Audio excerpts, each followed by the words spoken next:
ప్రార్థన చేసుకుందాం. పరిశుద్ధమైన దేవ, రాజులకు రాజు, ప్రభులకు ప్రభు, వందనాలు తండ్రి. మరొక నూతన దినాన్ని మా జీవితంలో మీరు అనుగ్రహించినందుకు కూడా ఎంతో వందనాలు. ఈ యొక్క ఆయన నూతన దినములో ఉపవాస ప్రార్థన కొరకై ఆయన మమ్మల్ని మీ యొక్క మందిరంలో మీరు సమకూర్చిన విధానాన్ని బట్టి కూడా ఎంతో వందనాలు చెల్లిస్తున్నాం. ఆయన సర్వ సృష్టికర్తవి, మరోవా కృపా కనికరం గల గొప్ప దేవుడు. ఆయన మరొకసారి మమ్మల్ని మీ పరిశుద్ధ రక్త ప్రోక్షణం కిందకి తీసుకొని రండి. మమ్మల్ని పరిశుద్ధపరచండి, శుద్ధీకరించండి. ప్రార్థన కొరకై సిద్ధపరుస్తూ రావాల్సిందిగా అడుగుతున్నాం. మీ యొక్క రక్త ప్రోక్షణ కిందకి ఒకసారి మమ్మల్ని తీసుకొని రావాల్సిందిగా అడుగుతున్నాం. తండ్రి సహాయం చేయండి. చదవబోతున్న లేఖన భాగం నుండి నాయన మాతో నాయన మీరు మాట్లాడి ప్రభువా మాకు ప్రార్థనలో మరి ఏ అంశముల గురించి ఎలాగ ప్రార్థించాలో కూడా ప్రభువా మాకు మీరు బోధిస్తూ రావాల్సిందిగా అడుగుతున్నాం. ఈ ఆవరణమంతా మీ ఆధీనంలో మీరు పెట్టుకోండి ప్రభువా. ఈ యొక్క ఆయన చీకటి క్రియలు, అంధకార క్రియలు, శక్తుల ప్రభావం నుండి కూడా ప్రభువా ఆయన మమ్మల్ని కాపాడని భద్రపరుస్తూ రావాల్సిందిగా అడుగుతున్నాం. తండ్రి సహాయం చేయండి. మీ పరిశుద్ధాత్మ యొక్క సహాయాన్ని కోరుకుంటున్నాం. ఈ ఆత్మ చేతనైనా మమ్మల్ని నడిపించండి. ప్రార్థనలో కూడా ప్రభువా మీరు నడిపించండి. మీరు తీసుకొచ్చిన మీ యొక్క బిడ్డలను బట్టి కూడా వందనాలు. ఇంకా మీ చిత్తంలో ఎవరన్నా ఉన్నట్లయితేనైనా సకాలంలో క్షేమముగా వారిని కూడా ప్రభువా మీరు నడిపిస్తూ రావాల్సిందిగా అడుగుతున్నాం. తండ్రి కనికరించండి. సమస్తాన్ని మీ హస్తాలకు అప్పచెప్పుకుంటూ ఈ యొక్క కరెంటు మైక్ ఇవన్నీ కూడా మీ ఆధీనంలో పెట్టుకొని మీరే నడిపిస్తూ రావాల్సిందిగా అడుగుతూ ప్రార్థన ప్రభువైన అయిన యేసుక్రీస్తు నామములో అడిగి వేడుకుంటున్నాం తండ్రి, ఆమెన్.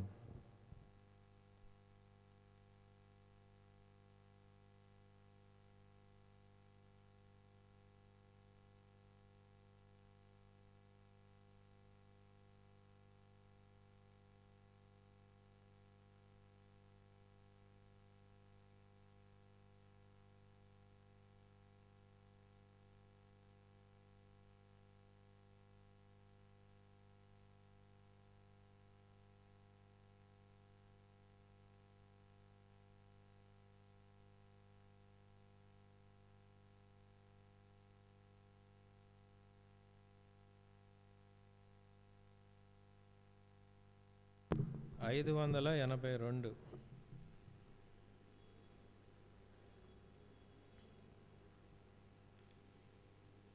పాత దాంట్లో 571.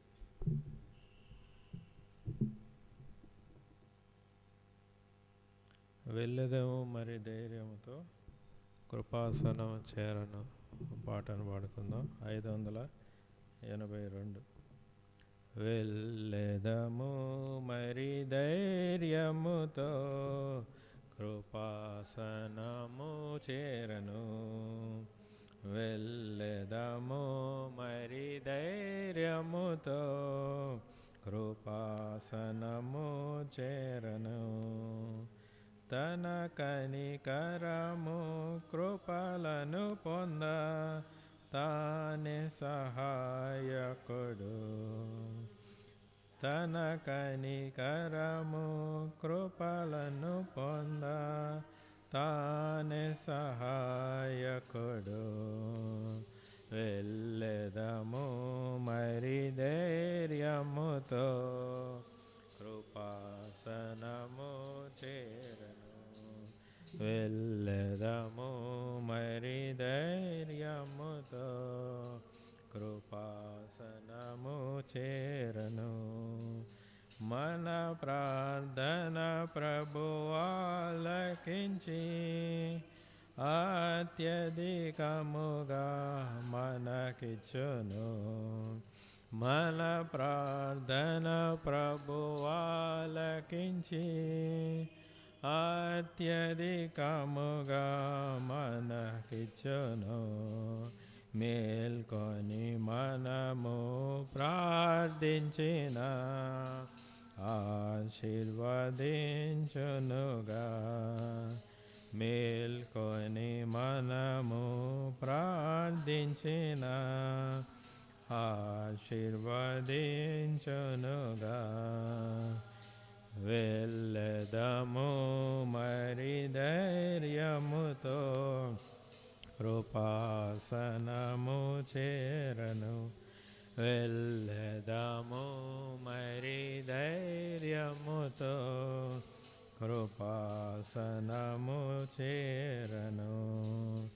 ఆత్మలనెల్లా ప్రభు రక్షించి, తన మందిరమునకు తెచ్చి. ఆత్మలనెల్లా ప్రభు రక్షించి, తన మందిరమునకు తెచ్చి. తన ఆలయములో మేలు పొంద, వేడెదము మనము.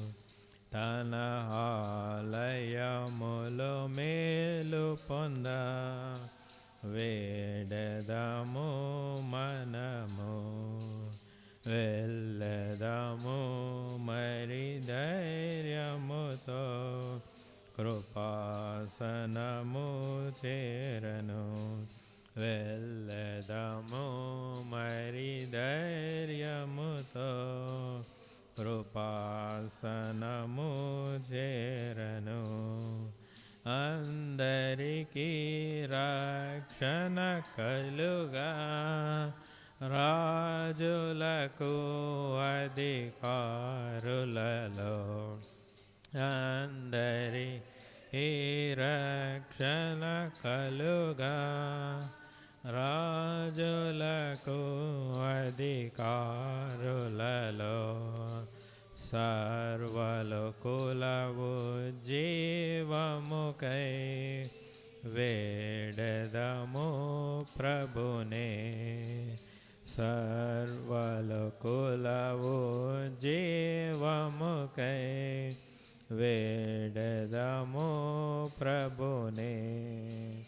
వెళ్ళెదము మరి ధైర్యముతో, కృపాసనము చేరను.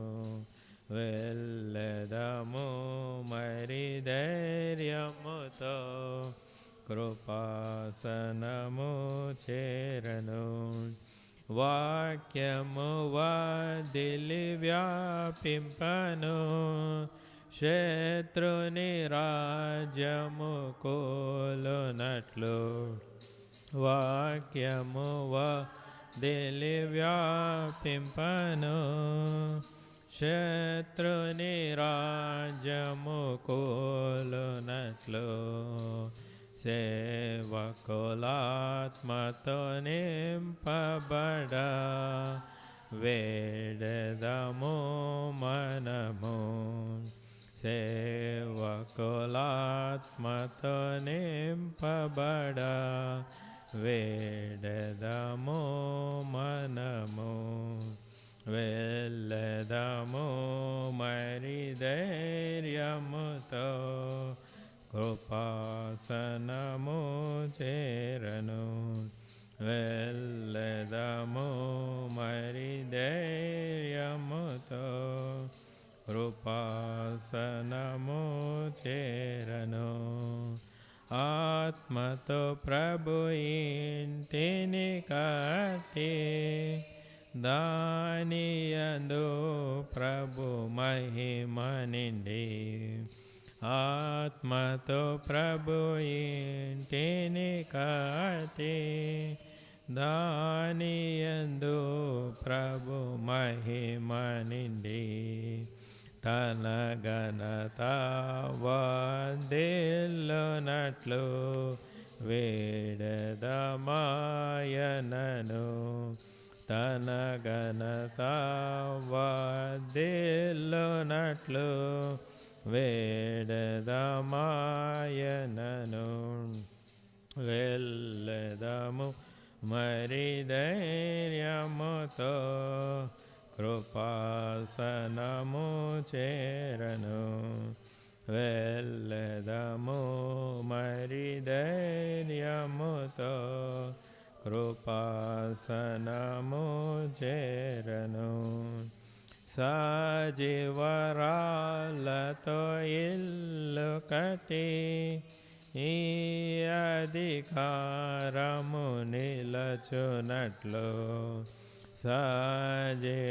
సజీవరాలతో ఇల్లు కట్టి ఈ అధికారము నిలచునట్లు దేవని హృదయానుసారులను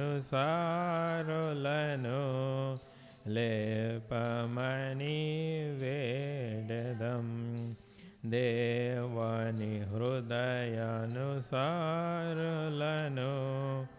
లేపమని వేడదం వెళ్ళదము మరి ధైర్యముతో కృపాసనము చేరను వెళ్ళదము మరి ధైర్యముతో కృపాసనము చేరను తన కనికరము కృపలను పొంద తానే సహాయకుడు తన కనికరము కృపలను పొంద తానే సహాయకుడు వెళ్ళదము మరి ధైర్యముతో కృపాసనము చేరను వెళ్ళదము మరి ధైర్యముతో కృపాసనము చేరను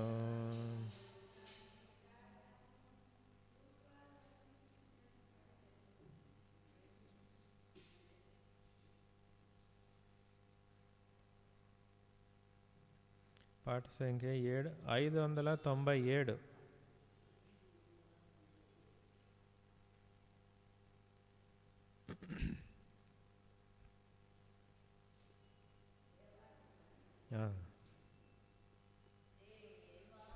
నీ సన్నిధిలో నిలచి దీనులమై మొరపెట్టుచున్నాము దీనులమై మొరపెట్టుచున్నాము అపరాధులకు నీదు ప్రజల నెపములన్నీయు బాపి అపరాధులకు నీదు ప్రజల నెపములన్నీయు బాపి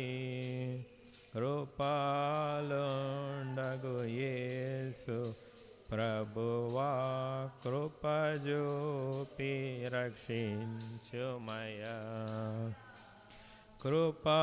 కృపాలుండగు యేసు ప్రభువా కృపను జూపి రక్షించుమయా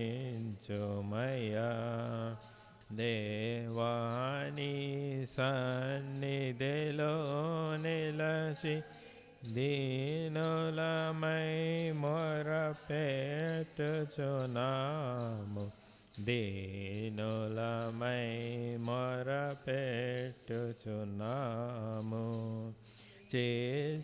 చేసియున్నాము నేరములెన్నో చేసిన మేలులను మరచి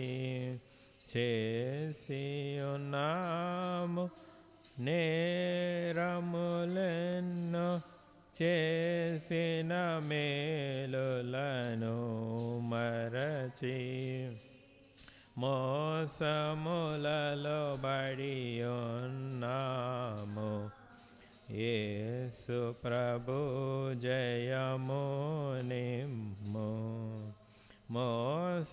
మోసములలో బడియున్నాము యేసు ప్రభు జయము నిమ్ము దేవాని సన్నిధిలో నిలచి దీనులమై మొరపెట్టుచున్నాము దీనులమై మొరపెట్టుచున్నాము. లోకపు మర్యాదలకు లొంగి లోకుల మాటలను వినియో, లోకపు మర్యాదలకు లొంగి లోకుల మాటలను వినియో, ఈ కట్టడలను మరచితిమి, కట్టుము మమ్ముని వాక్యముచే. ఈ కట్టడలను మరచితిమి, కట్టుము మమ్ముని వాక్యముచే. దేవాని సన్నిధిలో నిలచి దీనులమై మొరపెట్టుచున్నాము, దీనులమై మొరపెట్టుచున్నాము. నిస్వార్థులగు నీ దాసులను విశ్వాస ప్రమాణికులన్, నిస్వార్థులగు నీ దాసులను విశ్వాస ప్రమాణికులన్. శాశ్వతమైన ప్రేమతో నింపు, విశ్వాసులు స్థిరపడి నడువ. శాశ్వతమైన ప్రేమతో నింపు, విశ్వాసులు స్థిరపడి నడువ. దేవాని సన్నిధిలో నిలచి దీనులమై మొరపెట్టుచున్నాము, దీనులమై మొరపెట్టుచున్నాము. సహవాసములో మమ్ము నిలిపి సహనము మాకు నేర్పించుయి. సహవాసములో మమ్ము నిలిపి సహనము మాకు నేర్పించి.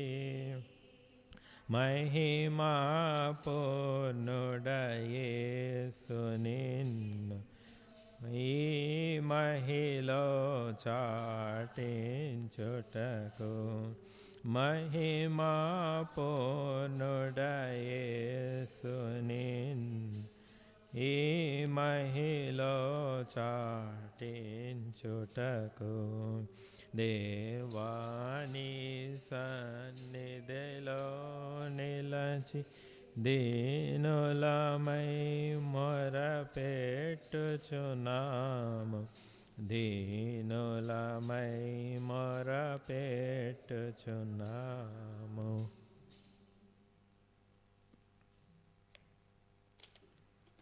పేతురు రాసిన మొదటి పత్రిక 2వ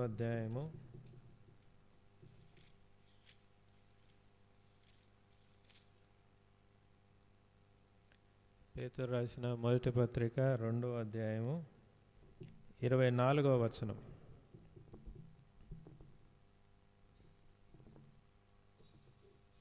పేతురు రాసిన మొదటి పత్రిక 2వ అధ్యాయము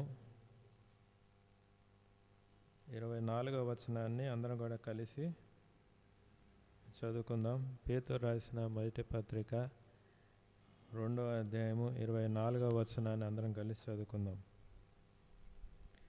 మనము పాపముల విషయమై చనిపోయి నీతి విషయమై జీవించినట్లు ఆయన తానే తన శరీరమందు మన పాపములను మ్రాను మీద మోసుకొనెను. ఆయన పొందిన గాయముల చేత మీరు స్వస్థత నొందితిరి. 25 కూడా, మీరు గొర్రెల వలె తప్పిపోతురు కానీ ఇప్పుడు మీ ఆత్మల కాపరియు అధ్యక్షుడునైన ఆయన వైపునకు మళ్ళీ ఉన్నారు. చిన్న ప్రార్థన చేసుకుందాం. పరిశుద్ధమైన దేవ, రాజులకు రాజు, ప్రభువులకు ప్రభు, వందనాలు తండ్రి. ఇంతవరకు పాటల్లో మీరు సహాయపడుతూ వచ్చినందుకు వందనాలు. చదవబడిన లేఖను బాగా దీవించండి. నాతో మాతోనైనా మీరు మాట్లాడి ప్రార్థన కొరకై సిద్ధపరచండి. పరిశుద్ధాత్మక సహాయాన్ని కోరుకుంటున్నాం. అని కూడా సిలువ చాటున మీరు మరుగుపరచండి. పరిశుద్ధ రక్తంతో కడగండి. ప్రార్థన యేసు నామములో అడుగుతున్నాం తండ్రి, ఆమెన్.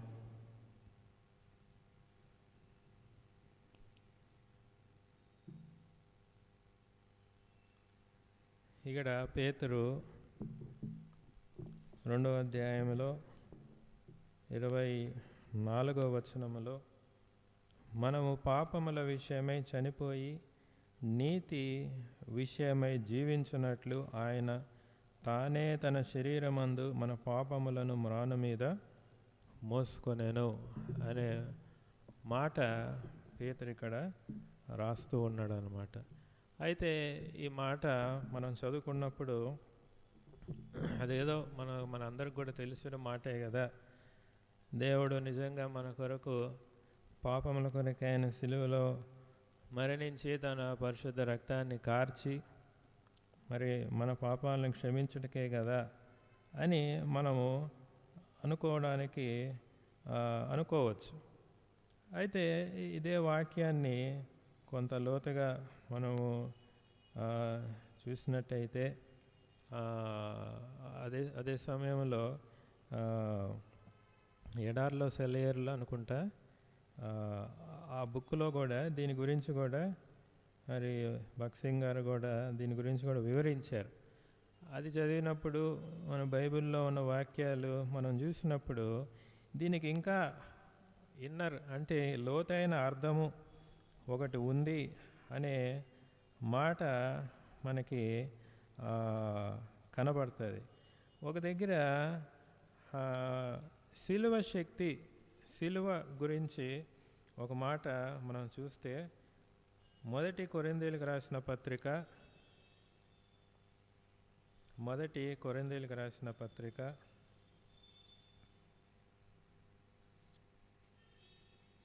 1వ అధ్యాయము 18వ వచనం. మొదటి కొరింథీయులకు రాసిన పత్రిక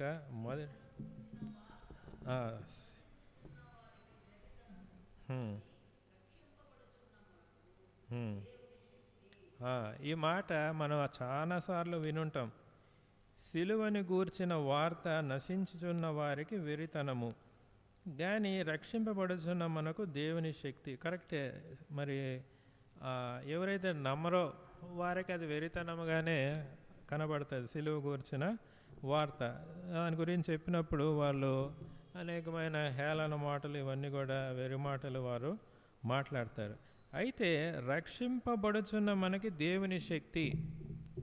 ఏమి దేవుని శక్తి? రక్షింపబడుచున్న మనకి ఎలాగా అది దేవుని శక్తి అని మనము ఆలోచన చేసినట్టయితే, ఈ పౌలు, అపోస్తులైన పౌలే రోమీలు రాసిన పత్రికలోను ఇంకా అనేక వాటిల్లో కూడా ఆయన స్పష్టంగా వివరించాడు. మనకి అనేక సార్లు మనము పౌలు ఒక దగ్గర ఏమంటాడంటే రోమీలకు రాసిన పత్రిక 10వ అధ్యాయము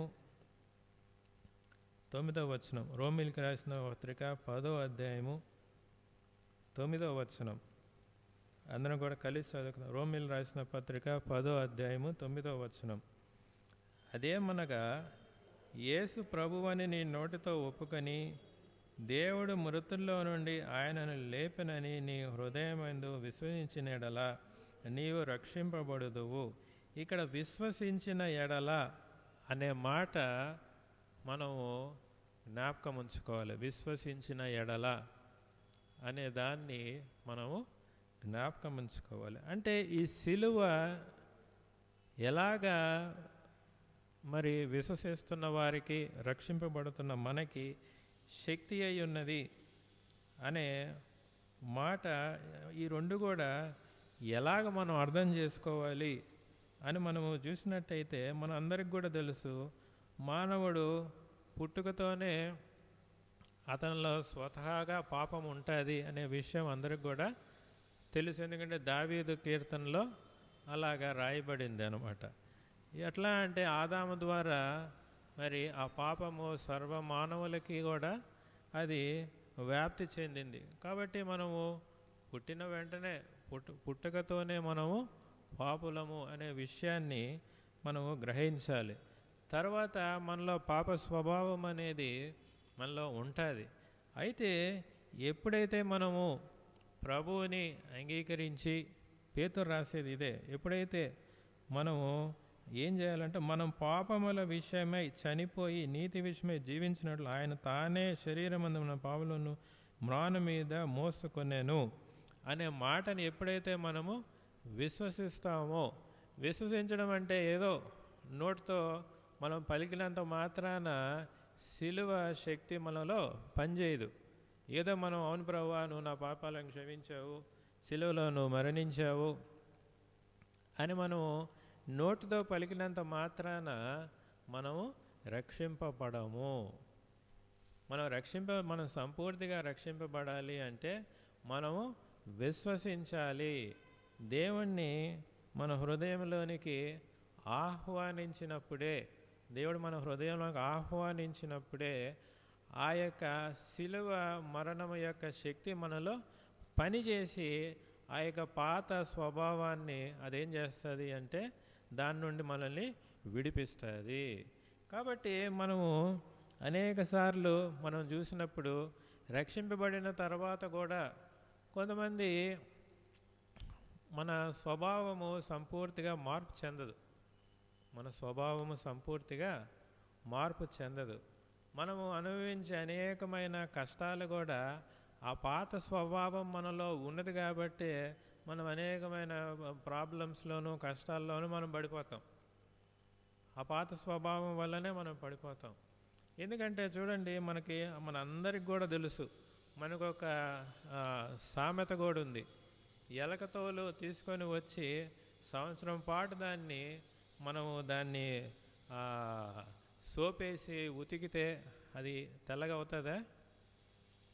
కాదు, ఎలకతోలు నల్లగానే ఉంటుంది. అని అలాగే మన పాప స్వభావము కూడా అంతే. మన పాప స్వభావము తొలగింపబడాలి అంటే ఊరికే నోటితో మనం అవును ప్రభువా నువ్వు నా పాపాల గురించి మరణించావు అన్నంత మాత్రాన అది పనిచేయదు అనమాట. ఎప్పుడు పనిచేస్తుంది అంటే మనం విశ్వసించి ప్రభువుని మన హృదయంలో మనం చేర్చుకున్నప్పుడు మాత్రమే దేవుడు దానిపైన పనిచేసి ఆ పాత స్వభావాన్ని నుంచి మనల్ని విడిపిస్తాడు. అందుకే మనం ప్రస్తుతం ఉన్న సంఘములో కానీ క్రైస్తవుల్లో కానీ మనం చూసినప్పుడు ముందు జీవితానికి తర్వాత జీవితానికి ఏ మార్పు కూడా ఉండదు. అయితే ఏం చెప్తారు, మేము కూడా ప్రభువుని నమ్మాము అంటారు, మేము కూడా రక్షణ పొందాము, మేము కూడా విశ్వాసులమే అంటారు. కానీ ఎందుకు మార్పు లేదు అంటే ఊరికే నోటితో విశ్వసించుంటారు, హృదయంలో నిజంగా దేవుణ్ణి ఆహ్వానించలేదు. హృదయంలో నిజంగా ఆ యొక్క రోమీయులకు రాసిన పత్రిక 8వ అధ్యాయంలోనే చూడండి, ఆయన ఏమంటాడంటే 8వ అధ్యాయం 10వ వచనం, రోమీయులకు రాసిన పత్రిక 8వ అధ్యాయం 10వ వచనం, క్రీస్తు మీలో ఉన్న ఎడల మీ శరీరము పాప విషయమై మృతమైనది కానీ మీ ఆత్మ నీతి విషయమై జీవం. ఇదే ఇప్పుడు పేతురు ఏం చెప్పాడో పౌలు కూడా అదే చెప్తున్నాడు ఇక్కడ. మీరు క్రీస్తు మీలో ఉన్న ఎడల అనే మాటని మనం జ్ఞాపకం చేసుకోవాలి. నోటితో ఒప్పుకున్న ఎడల అని ఎక్కడ కూడా లేదనమాట. నోటితో ఒప్పుకోవాలి. తర్వాత రోమీయులకు రాసిన పత్రిక 10వ అధ్యాయంలో కూడా స్పష్టంగా ఉంది. ఆయన 10:9లో నోటితో ఒప్పుకోవాలి, కరెక్టే. ప్రభువుని నీ నోటితో ఒప్పుకొని తర్వాత దేవుడు మృతుల్లో నుండి ఆయనను లేపిన నీ హృదయమందు విశ్వసించిన ఎడల, విశ్వసించడం అనేది కూడా, విశ్వసించడం అనేది ఏదో నోటితో మనం ఒప్పుకున్నంత మాత్రాన అది విశ్వసించినట్టు కాదు. విశ్వసించడం అంటే మనము నమ్మి ప్రభువుని మన హృదయంలో చేర్చుకోవడం. అందుకే ఆయన క్రీస్తు ఆత్మ 8వ అధ్యాయంలో క్రీస్తు మీలో ఉన్న ఎడల మీ శరీరం పాప విషయమై మృతమైనది కానీ అనే మాట ఇక్కడ పౌలు కూడా మాట్లాడుతూ ఉన్నాడు అనమాట. కాబట్టి మన జీవితంలో అనేక సార్లు మనము పాత స్వభావము, పాప స్వభావంతో మనం పోరాడుతూనే ఉంటాం. మనం ఎంత పోరాడినా, ఎంత మరి ప్రార్థనలు చేసినా, ఉపవాస ప్రార్థనలు చేసినా, బైబిల్ని మనము చదివినా అది తొలగించలేము. అది ఇవన్నీ చేయటం ద్వారా అది తొలగదు. ఇవన్నీ చేయటం ద్వారా అది తొలగిపోతే ఇంక దేవుడు మరణించింది ఎందుకు? దేవుడు సిలువలో రక్తము కార్చింది ఎందుకు? ఆయన ఎందుకు కార్చాడు అంటే మనం చేయలేనిది ఆయన చేశాడు. అది మీరు విశ్వసించండి, నన్ను మీ హృదయంలో చేర్చుకోండి, అప్పుడు నేను ఆల్రెడీ చేశాను కాబట్టి అది మీ హృదయంలో నా ద్వారా పనిచేస్తుంది. అదే సిలువ రక్షింపబడుతున్న వారికి శక్తి అయి ఉన్నది అంటే అదే మన పాప స్వభావము లేదంటే పాత స్వభావం నుండి మనకి విజయం కలగాలి అంటే మనము ఖచ్చితంగా క్రీస్తును సిలువని మనము ఆశ్రయించవలసిందేదే. దానికి ఎటువంటి ఆల్టర్నేటివ్ కూడా లేదు. నేనేదో భక్తిగా ప్రార్థన చేస్తాను, బైబిల్ చదువుతాను, ఇవన్నీ కూడా నేను చేస్తాను, ఇవన్నీ చేయడం కూడా మంచిదే, కానీ ఆ పాప స్వభావము అనేది పోదు. ఎలకతోల్ని నేను సోపుతో బాగా రుద్దుతాను అని ఎంత రుద్దినా కానీ అది పోదు. ఎందుకంటే దేవుడు దాన్ని అట్లా సృష్టించాడు అంతే. అది దేవుడే దాన్ని తెల్లగా చేయాలంటే దేవుడే చేయాలి, కానీ మనం వెళ్ళి దాన్ని పోయి ఎంత రుద్దినా కానీ అది నలుపుగానే ఉంటుంది. కాబట్టి మనము మరి మన జీవితంలో కూడా ఒకవేళ ప్రభువుని సంపూర్ణముగా విశ్వసించాం, ప్రభువుని ఆహ్వానించాం, సంపూర్ణ నమ్మకము, విశ్వాసము ఒకవేళ మనలో కూడా కొరత అయి ఉందేమో అది మనం పరీక్షించుకోవాలి. ఎందుకంటే ఇక్కడ సిలువ శక్తి నాకు అనేక సార్లు ఆ మాట నాకు అర్థమయ్యేది కాదు. సిలువను ఆశ్రయించాలి, సిలువ శక్తిని ఆశ్రయించాలి అంటే ఎట్లా మనకి పనిచేస్తుంది? సిలువ మీకు శక్తి అయి ఉన్నది అని ఉంటే ఎట్లాగ మనకి ఈ శక్తి అయి ఉన్నది అని అది అంత క్లారిటీగా ఉండేది కాదు. అయితే ఇవన్నీ కూడా చూసిన తర్వాత దేవుడు మనలో పని చేయాలి అంటే మనం సంపూర్ణంగా విశ్వసించి ఆయన మన హృదయంలోనికి ఆహ్వానించాలి. అప్పుడు మాత్రమే క్రీస్తు మనలో ఉన్న ఎడల, క్రీస్తు ఆత్మ మనలో ఉంటేనే తప్ప ఆ పాప స్వభావము, పాపము నుండి మనము సంపూర్ణంగా విడుదల పొందలేము. కాబట్టి అనేకుల జీవితాల్లో ఇంకా పాత స్వభావము, పాప స్వభావము మనలో ఉంది కాబట్టే మనకు అనేకమైన కష్టాలు, అనేకమైన ఇబ్బందుల్లో మనం పడిపోతూ ఉంటాం అన్నమాట. కాబట్టి ఈ దినాన మనం ప్రార్థన చేసే ముందు ఈ విషయాన్ని జ్ఞాపకం చేసుకుందాం. ప్రభువా, మీ సిలువని సంపూర్ణముగా ఆ యొక్క శిలువ శక్తిని ఆశ్రయించుటకు, మిమ్మల్ని సంపూర్ణంగా నమ్ముటకు, క్రీస్తు ఆత్మ నాలో మాలో మరి నింపబడుటకు, మరి ఉండుటకు ఉన్న ఎడల అంటే ప్రభు మనకి ఉంది కదా యోహాను సువార్త 15వ అధ్యాయంలో, ఆయన మనలో మనం ఆయనలో నిలిచి ఉంటేనే కానీ మీరు ఎలాగా మీరంతకు మీరే ఫలించరు, అలా ఉంటేనే తప్ప మనం ఫలించము అని ఎలాగైతే రాయబడిందో అదే రీతిగా క్రీస్తు ఆత్మ మనలో ఉన్న ఎడల మాత్రమే ఈ యొక్క పాపానిపైన, ఈ యొక్క పాత స్వభావానిపైన మనం విజయం పొందగలము, కానీ ఉత్తగానే వేరే ఏం చేసినప్పుడు కూడా మనము పొందలేము. కాబట్టి ఈ దినాన మన ప్రార్థన ఏమై ఉండాలి అంటే, ప్రభువా మరి మిమ్మల్ని సంపూర్తిగా నేను ఆ హృదయంలో నమ్ములాగన ఎక్కడన్నా ఒకవేళ సంపూర్ణంగానే మిమ్మల్ని ఆ, మీరు రక్షించారని నమ్ముతున్నాను, కానీ హృదయంలో ఒకవేళ నేను చేర్చుకోలేదేమో, హృదయంలో సంపూర్ణముగా మీకు మరి ఆ చోటు ఇయ్యలేదేమో అనే విషయాన్ని బట్టి మనం ప్రార్థన చేసి తర్వాత మరి మిగతా విషయాల్లోకి మనము వెళ్దాం. ఎందుకంటే మనము సాధారణంగా జనరల్ అబ్జర్వేషన్ మనం చూసినప్పుడు మనకేం, అరే వీళ్ళు రక్షింపబడిన వారే కదా, మరి వీళ్ళు ఎందుకు ఇట్లా చేస్తున్నారు అని మనకి డౌట్ వస్తుంది. లోకంలో ఉన్న వారికి విశ్వాసులకి ఎటువంటి తేడా లేకుండా మనకి కనబడుతుంది. వీళ్ళు అన్నీ వాక్యం చదువుతారు, పాటలు పాడతారు, అన్నీ వచ్చింటాయి, వాక్యము బాగా చెప్పగలుగుతారు, అన్నీ ఉంటాయి.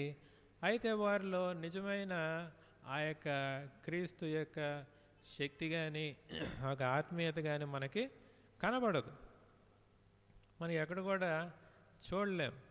తద్వారా ఇంకా కొంతమంది ఇంక వారి ద్వారా అనేకమైన ఇబ్బందులు, నష్టాలు ఇవన్నీ కూడా మనకి కనబడతాయి. ఇవన్నీ కూడా ఎందుకు కనబడుతున్నాయి అంటే మన హృదయంలో క్రీస్తు యొక్క ఆత్మకి చోటు లేదు.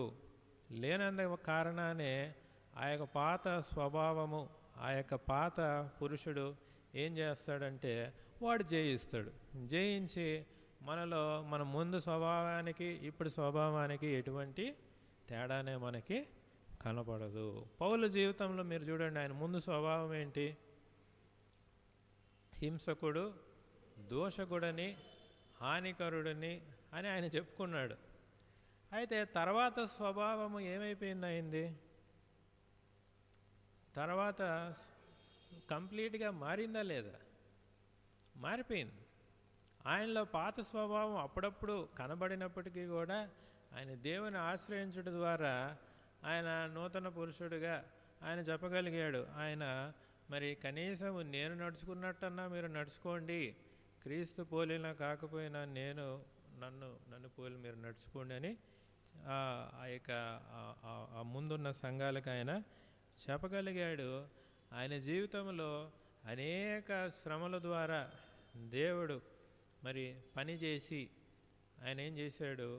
ఆయన్ని మరి ఆ యొక్క విశ్వాస జీవితంలో నడిపించాడు. కాబట్టి దేవుడు శ్రమల ద్వారా కూడా ఆయన మనల్ని ఏం చేస్తాడు అంటే మనం సంపూర్ణంగా ఆయన పైన విశ్వాసం ఉంచుటకు దేవుడు శ్రమల్ని కూడా వాడుకుంటాడు అన్నమాట. అయితే శ్రమలు కలిగినప్పుడు ఏమని అనుకోవాలి అని మనం చూసినట్టయితే అది మనకి మేలు కలగటం, మనకి మంచి చేయటకే ఇవి వచ్చాయి అని మనం అనుకోవాలి అని కూడా బైబిల్ గ్రంథంలో మరి రాయబడుతూ వచ్చింది.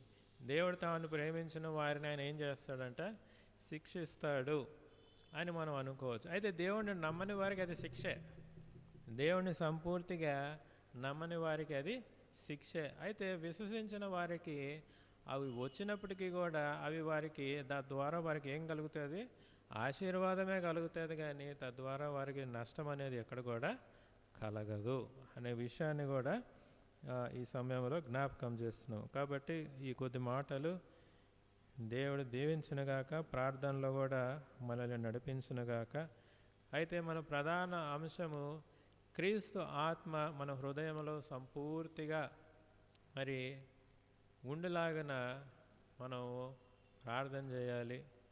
తరువాత ఆయన పైన విశ్వాసం సంపూర్ణంగా ఆయన యొక్క శిలువ మరణము యొక్క శక్తి మనలో పనిచేయలాగున మన యొక్క పాత స్వభావము, ఆ యొక్క పాత పురుషుడు సంపూర్ణంగా జయించబడుటకు మనము ప్రార్థన చేయాలి. తర్వాత రేపటి దిన పరిచర్య కొరకు మరి మందిరం యొక్క కూడికలు, మరి సువార్త, గృహ దర్శనాలు వీటి కొరకు ప్రార్థించండి. ఆఖరిగా వ్యక్తిగత అవసరతల కొరకు మనము ప్రార్థన చేద్దాం. కాబట్టి ఈ సమయంలో మరి ఈ ప్రకారంగా ప్రార్థనని ప్రారంభించుకుందాం.